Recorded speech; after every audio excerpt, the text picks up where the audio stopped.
Menteri Haji dan juga Umroh RI Muhammad Irfan Yusuf secara daring melantik petugas penyelenggara ibadah haji atau PPIH Embarkasi Makassar. Petugas ini akan melayani 16.750 jemaah haji dari 8 provinsi.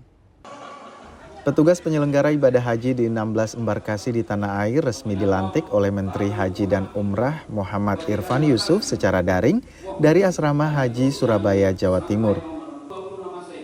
Untuk embarkasi Makassar, proses pengukuhan petugas penyelenggaraan ibadah haji digelar di Wisma Safa Asrama Haji Sudiang, Kota Makassar, Sulawesi Selatan.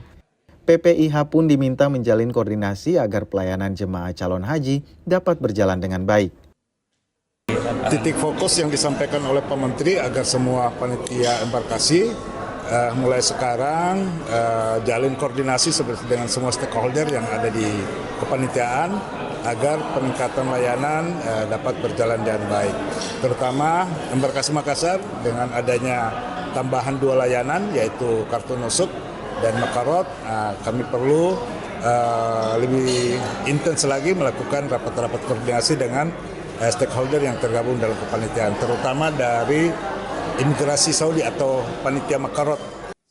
Di embarkasi Makassar, PPIH akan melayani 16.750 jemaah calon haji dari 8 provinsi, termasuk Sulawesi Selatan. Para jemaah calon haji akan diberangkatkan bertahap dalam 43 kloter. Arif Tirtana, Kompas TV, Makassar.